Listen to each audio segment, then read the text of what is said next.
ऐसा तो हमारा घर कैसे चलेगा? पूरे गांव में सिर्फ हम ही गरीब बचे हैं, बाकी सब पैसे वाले हो गए हैं। और कितने दिन तक भूखे रहकर दिन गुजारने पड़ेंगे। तुम मत रो संतोष, मैं सब जानता हूँ।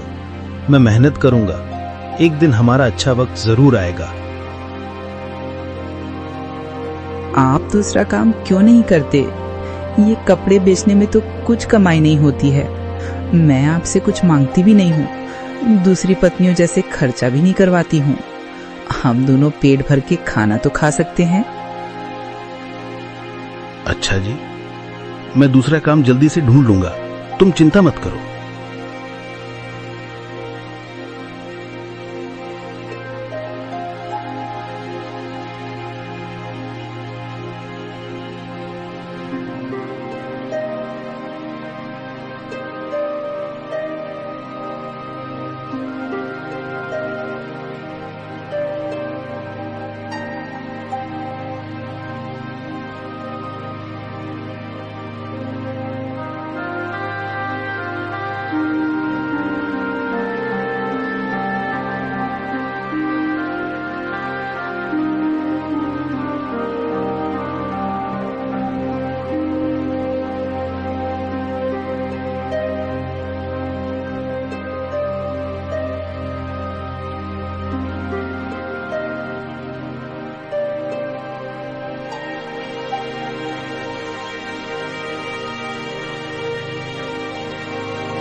पवन काम ढूंढने जाता है।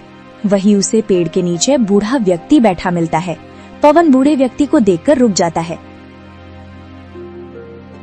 अरे दादाजी, आप यहाँ क्यों बैठे हो? बेटा, मैं ज्यादा थक चुका हूँ और कई दिनों से भूखा भी हूँ। भूख के मारे चक्कर आ रहे हैं बेटा। कुछ खाने का हो तो दे दो, भगवान आपका भला करेगा। दादाजी, मैं आपको क्या बताऊं, कुछ दिनों से मेरा काम धंधा नहीं चल रहा है। आज मैंने और मेरी पत्नी ने भी खाना नहीं खाया है। हाँ बेटा, कोई बात नहीं। दादाजी आप रुकिए, मैं घर से आपके लिए कुछ लेकर आता हूं। दूसरी सुबह जमींदार, मुनीम और दो आदमी जिनके हाथ में लाठी थी, चारों लोग रामू के घर की ओर चलते हैं। जैसे ही रामू के घर के पास पहुंचते हैं तो जमींदार और दोनों लोग थोड़ी दूर रुक जाते हैं। अरे रामू भैया, बाहर निकलो, मैं पास ही के गांव से आया हूँ। जरूर, जमींदार होगा। मैं आज गेट खोलूंगा ही नहीं। मैं तुम्हारी ससुराल से आया हूँ।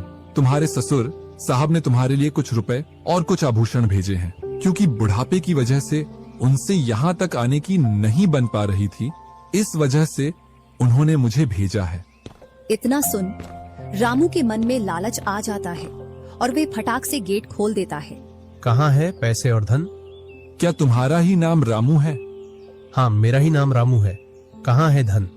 यही पास में रखा है, चलो दोनों उठा लाते हैं। वह मुनीम के साथ चल देता। थोड़ी दूर चलने के बाद मुनीम जमींदार जी को बुला लेता है। जमींदार और दोनों लोग रामू के पास आ जाते हैं। लाओ, मेरे पैसे लौटाओ, ब्याज समेत। मैंने आपसे पैसे नहीं लिए। ये ऐसे नहीं मानेगा। अब तुम दोनों के हवाले करता हूँ, तुम चाहे जैसे इससे पैसे निकालो। और दोनों आदमी रामू को लठ से मारते हैं। रामू चिल्लाता हुआ, अरे भाई रुको, अरे भाई रुको, मत मारो, अरे भाई रुको, मत मारो।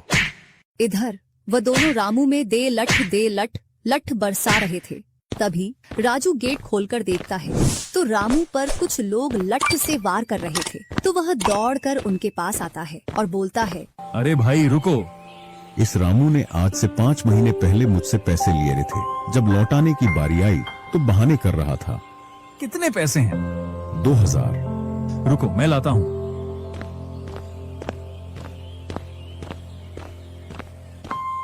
राजू रुपए लाकर जमींदार को देता है और जमींदार और उसके साथी वहां से चले जाते हैं। इधर रामू भी अपने घर में चला जाता है और राजू भी। कुछ दिनों बाद दोनं भाई अपना अपना खेत खोदने के लिए खेतों पर पहुंच जाते हैं। इधर खेत खोदते खोदते राजू दौड़ते हुए रामू के पास आता है और बोलता है, देखो मुझे खेत में क्या मिला है। राजू के हाथ में हीरा देखकर रामू के मन में लालच आ जाता है और वह मन ही मन सोचता है, इसके खेत में तो और भी हीरा हो सकते हैं। क्यों ना मैं इसको मेरा वाला खेत दे दूं और इसका खेत में रख लूं, जिससे मेरे पास भी बहुत सारे हीरे हो जाएंगे। मैं क्या बोल रहा था, क्यों ना तू मेरे वाले खेत पर फसल कर ले और मैं तेरे वाले पर। इतने दिनों से तू कम जगह पर कर रहा था। और रामू राजू वाले हिस्से को खोदने लग जाता है।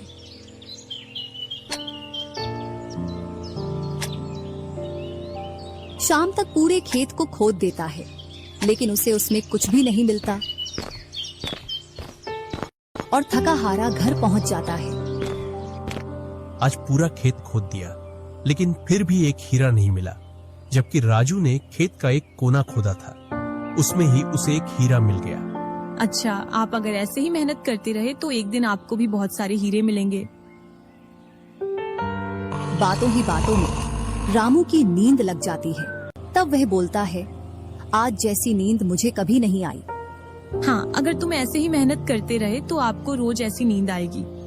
और रामू उसे वर्ष राजू की तरह अपने खेतों में मेहनत करता है और दोनों की फसलें बराबर निकलती हैं, जिससे रामू के चेहरे पर अलग ही चमक दिखती है।